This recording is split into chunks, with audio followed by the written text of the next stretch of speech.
The sun might not necessarily hit underlying this angle in the way that I did it. However, it does effectively make the art look visually more appealing.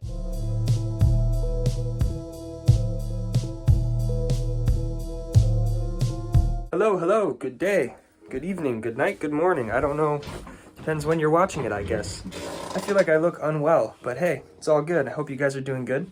I am here to continue the tutorial-y, vloggy thingy that I'm doing. Last night, I finished up editing the base coat video. This one's already uploaded. It's actually dropping tomorrow, which will be March 1st. This one, I have no plan for the drop exact date yet, but it's going to be a week after, and so on. So anyways, things are moving well. Everything's good, and I'm very excited about it. And I'm just going to get straight into this next one today because I don't have too much going on. It's Monday. It's the first day of the week. You know, I mean, I could vlog, but I feel like the vlogs on the last few have been a little bit, they haven't been long. The tutorials are really long. And because the tutorials are really long, it's taking a long time to edit the videos, and it's just becoming this big, huge process, which is fine, but I feel like the last few videos, I think, are going to be more straight to the point, just because I think that it'd be better that way. Now that I've began them, I want to continue straight into them instead of doing a little bit of vlogging here and there, talking about different things. And also, there's just nothing else happening. That's the only thing I have for the day at this point, so let's just get right into it. Gotta grab my painting.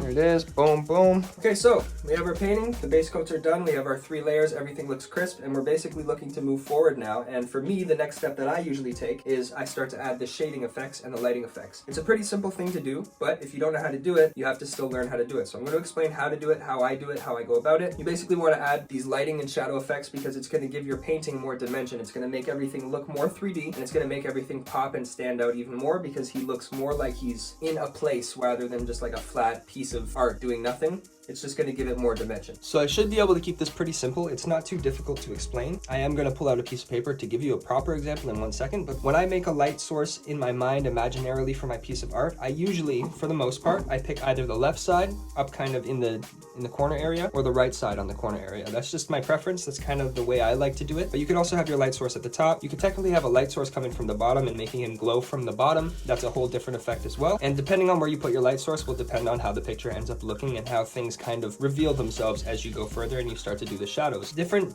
angles and shadow effects can give different feelings and different vibes. So for example, let's say you were doing like a dark painting, and what I mean by dark is like a dark, grungy, like creepy kind of feel. If you put your light source from the bottom guiding upward towards the face, and let's say you had like a darker red background or something like that, you could have it where it kind of looks creepy and scarier. Whereas if it's coming up from the top, it's kind of almost like this angelic feeling. When it's coming from the sides, I feel like that's kind of more of a natural lighting position. And I usually do pick the left side just as a preference, and I kind of for the most part stick with that going through for most of my paintings just because I kind of do like the way it feels. And then when I have my paintings up on the wall, they kind of almost all look like they have this same light source and they're coming from the same place, and it just makes everything kind of flow together nicely when I'm looking at all of my artwork on the wall. So it's just a thing that I have as a preference, and I don't always do it that way, but for the most part I do prefer the top left. So anyway, let me just show you on the paper just for a quick example, and this is going to be really, really simple, really basic. It's not going to look great. So here's a circle, here's another circle, and another, and we have another. So we have 4 circles. You know what, I'll do 5 just because why not. So let's just say the light source is coming from up here. Here's our sun, and then on the right here is our sun,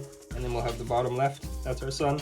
Bottom right, that's our sun, and then we'll do the very bottom like this again, that's our sun, and we'll do one more just because we'll get every angle. So that's our sun. So the sun is pointing this way. For this one, it's pointing this way. This one is going to be pointing downward. This one will be up. This one will be also up, and then this one would be up as well. So the sun in this one is pointing down to the left, to the right, sorry. And so that means that you're going to have your light point here. For the sake of not having any color, I'm going to just do like a circle here and a circle there. That's kind of like your shining reflection of the sun, okay? And then on the opposite side, you're going to basically have, and this is like, let's just say it's a ball, it's a marble, or it's a bowling ball or something. So here's your shadow, and then technically, if there was a surface here where your ball was resting, the light here has the light up here and the shadow comes down here, and then you'd also have like a shadow here. Okay, there's your shadow up there on the table. Boom, that's your light source from the left angle. Do the same on the right, but the opposite. So the light's up here, shiny's here. This is kind of the light side. If I had a lighter color than white, I would obviously shade that lighter. So you go down here, okay, that's good enough for now, and then you have your shadow coming over this way, right?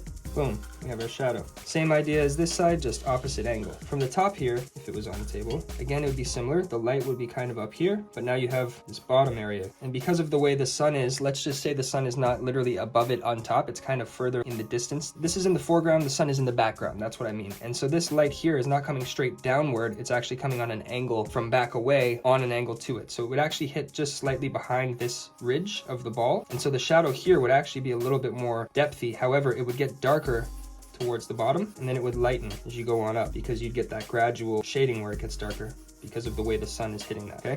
So then you'd still have your shadow, but the shadow here would be more like this way. And this is a practice. This is something I highly recommend going to an actual shading video or tutorial to get more detail on. I'm just doing the quick context to show you how I shade for my paintings, because that's the specific question I get is how do I shade and how do I pick my colors for shading and things like that. So if the sunlight is down here, this kind of is a different context, because really you wouldn't have sunlight down here if your ball is on a table.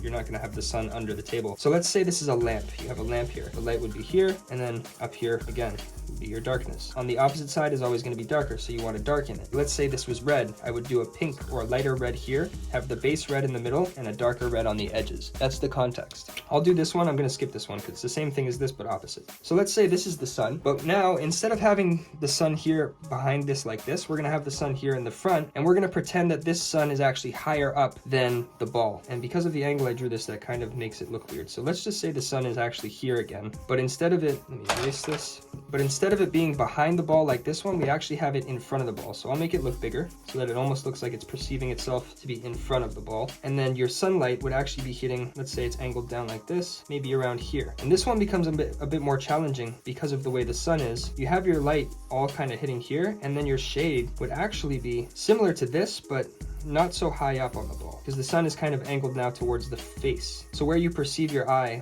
is where the sun is kind of hitting this time. So you'd have less shade, it would get really, really dark here, because that's kind of showing you that it's 3D, and at the back is the darkest, because the sun is in the front. And then you'd have it very light here, very mild.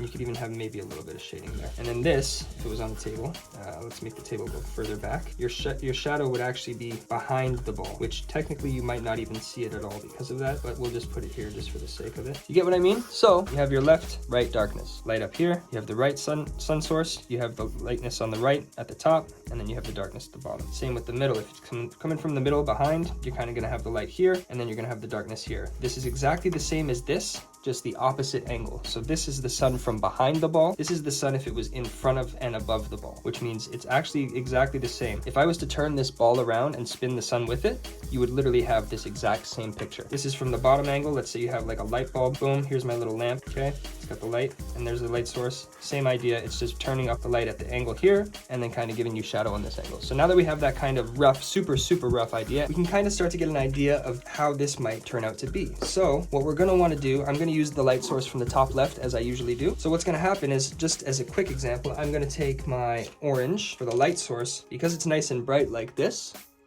I can put this up on the angles of the hair, just in certain areas. Take your imaginary light source and you're gonna cater your colors to that angle. So the light source is up here, I'm gonna have the bright orange up here. And I usually just do this on the highlighted edges of things. I usually don't go too deeply into the actual center. So let's just say right here, I have a light source here as well, hitting just a little bit. And it's gonna kind of stop by the time it gets down here because there's no more light hitting that angle. But from up here, the light might hit it a little bit. So you wanna kind of shade it, and boom. And then later on, I'll add the dark kind of to here and also to here. The reason I did this side more here is because the sun source is closer here, and this is kind of the back of the head. So more of the sun will be hitting it, because in my mind, the sun is kind of coming from back behind him and just ridging over his face and his whole body entirely. So the upper and the left is gonna be light, the bottom and the right will have more dark. So I'm just gonna really quickly finish the orange that I'm gonna have with the light.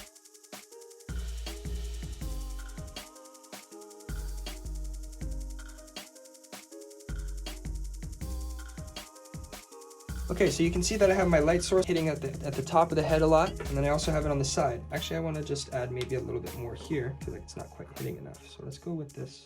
Just add a bit more there, and that feels a little bit better to me. One thing I want to mention is there's certain areas that are going to be in every piece, in my opinion, that are kind of a debatable spot. And what I mean by that is, for example, these areas here that I chose to light, they're debatable in the way that the sun might not necessarily hit underlying this angle in the way that I did it. However, it does effectively make the art look visually more appealing. So what I'm going to end up doing is I'm going to take a darker orange color and I'm going to do the sideline here, here, up here, as well as here and here and down here. And that's going to make it so that you can kind of see literally the shaping of each section of hair that kind of flows out, and it makes everything flow together better and you start to see the definition of the hair better. So the reason I did the lighting down here is because if I did all dark down there, it just wouldn't look as visually appealing. So there's different cases where even though the light technically in real life might not hit in that way or on that angle, it's going to look better because you're doing a piece of art. All right, so now that that's done, I'm going to go in and I'm going to do the lighting in the rest of the areas, and then I'm going to move into the shadows. When it comes to picking your colors for your lighting and your shading, it is really simple. The only thing you have to consider is if you have that color on hand and how many variations of that color you have on hand. I use this lobster color, and now I have this Dare Orange, which is brighter, so that perfectly works. But when it comes to the darker section, I might not necessarily have a darker orange than the lobster. When you're buying Molotov markers, there's a certain selection that you can buy that they have available as a color range. If they don't have the color you need, you're gonna have to mix that color, which means you have to go into a whole other process of buying empty markers, buying some refills, and mixing your own colors together. In the case that you don't have that option, you have to kind of try to make something work that will look good, even if it's not necessarily the color you would have chosen otherwise if you had the option. So just for the sake of giving you a quick example, you could go with a brown to get the darker orange, or you can just come up with a color that you feel like would look good as a shadow color. It doesn't have to necessarily be the same color as your base color. A dark blue, I could use a very dark gray on the dark side. For a green, you could use a completely different shade of green. It just has to be a darker green. It doesn't have to be a perfect match. As long as the lighting looks like it's affecting the color, and that's why it's doing that, especially in the dark areas, it's gonna kind of work out. And it's kind of one of those things where you have to play around and try things, and if things don't look how you're hoping for them to look, you have to maybe pick another color. Sometimes you end up not even being able to give a certain spot a light area or a dark area because the colors you have just won't work, and that's okay too. You just have to kind of work around what the options are that you have available, and if you don't have those options available, over time you can upgrade, you can get new colors, you can get new markers to mix, you can get refills. It's a matter of building up your supply over time. You're not going to be able to just do everything right away. It literally is a matter of just working towards the goal, working towards having a larger supply, a larger, I guess, arsenal you can say at hand to pick from, and to give you different ranges of color. When I first bought my markers, I only had 8. I bought 8 at one time. I bought the most basic colors, and I wasn't able to do any shading at all. But it was perfect because that amount of colors was great for me to practice and just figure out how to use those colors only. Then I went and I got another 8 colors maybe about 2 or 3 weeks later. After that, I ended up getting another 8 to 16 colors, and so over time, I started upgrading and getting more and trying new colors and learning how to use each new color I got as best as I could before I got more. First of all, because I couldn't afford to just go buy a bunch because they are fairly expensive for a lot of people. And also just because I didn't want to have too many anyways and not know what to do with them. And then once I decided that I really enjoyed them and I wanted more, I went and got them. Like I said, it's really a matter of time and figuring out what works for you and just experimenting, having fun and playing. And you know, if things don't work out color-wise that you pick for a lighting side or a dark side, you just got to change it up, try something else. And if you can't find one that works, it's okay. You can leave that spot and move on to the next one. Come back to it later if you have to. You can still make a very beautiful piece without certain colors and without having certain lighting or shadow effects. Don't you want to shine brighter than the sun? Don't you want to rise till your time has come? Don't you want to live a little, have a bit of fun? Drink a bit of rum, smoking some blunts, we getting buzzed. Don't you want to float up through the galaxy? Connecting with the universal energy, connecting with celestial spirits. Your inner being's been intervened by lies and deceits. Time to release the negative energy deep inside of you, it's menacing. Time to start meditating, you better start developing. Strengthen the vessel that you've been living in, giving in. Never gonna shine if you don't give a shit, isn't it? Kinda unusual that this life is so beautiful, but opposite to that, it's so imperfect and cruel, you know. It's only trying to show you all the lessons you need, helping you free yourself, shining bright as a screen. All right, so the first layer of the light side is good. Everything is nice, everything looks great. One thing I will mention is, you see the white here, there's no lighting on the white. It's white, you can't get whiter than white. And then when it comes to the dark side, when it comes to the black here, you can't go any darker either. So there won't be shading on those areas, but it's not necessary. Otherwise, that's pretty good. And I'm gonna get straight into the shadows now. And I'm probably gonna use this brown, it looks like this, for the red hair, like on the darker sides. I don't know if it's gonna be too dark. It might be a little bit too dark and I might have to revert back and do something else. At the moment though, I don't have a darker orange than the lobster, and I think that this would be my best choice besides nothing. This world is alive. The bodies that we carry, only energy combined. Different vibrations, all immaterial, simulated through your mind. Creating the whole world you see, from the brain to your eyes. Intelligent design. The This place is all our home, we're connected souls. Eternal beings, part of the moon and glow. The sun to the stars, into space we flow. Bodies turning into soil, help the trees to grow. Feeding all the bugs deep inside the mud, giving nutrients to anything that eats Looking us. super fire. Everything is starting to really pop out now. I have to just do another couple of layers on each of the colors I picked. I could add a little bit more shadow detail in certain areas. In the flower here, there's small sections in between areas that I could add a darker blue. I may do that, I haven't decided yet, but you can, and that will add even more definition. I'm not going to record each layer. I'm just going to come back when all of the layers are finished. All right, cool. So here it is. I've got all 3 layers going on. Everything looks super solid and opaque. I'd say it took me about an hour and a half or so to get the second 2 layers done, maybe. And I took my time. I didn't rush through it, but it looks really good. I'm very happy. And so now technically it's time to move forward to the lines, which will be the next video. We're gonna talk about just, the thickness of your lines, line weight variation, and how to use line weight variation to basically make your image, your artwork look more dynamic. If there's anything I can say just to wrap up, it's important to remember to not get too specific about how you need to do things, or too uptight, I guess you could say, about it. You want to be able to feel flexible. You don't want to feel like you can't try different things. You want to be able to try different colors and tones for your shadows. Sometimes you have your light source and you want that light source in your mind maybe to be, let's just stick with green for the sake of it. You can have the green being the highlight, and you can have the opposite side still being dark, but the green is the highlight instead of using just lighter colors than the colors you've used. There's so many different ways you can do it. It's a thing where you can always try different things and you can play around, and it can be really unique. So don't be afraid to explore. Don't be afraid to experiment. You're not going to have it perfect right away, so don't feel bad if you're not liking how it's looking. Just keep practicing, keep learning, keep developing, and over time you will get better. I hope you enjoyed it. I hope I was informative. I hope that I gave you some information that you could use, and I do hope that you're looking forward to the next one on the line work section. After the line work section, we're going to work on the background, and after the background, we're going to work on the details, the finalizing details, the shines, the textures, just adding little extra things to make the painting feel entirely finished. So yeah, I think that's it. We'll see you in the next one. Thanks for watching. I'm in a desert and the sun's beaming down on my head. It's mad hot and I'm thirsty, but there's no water here left. Every step it's only getting harder.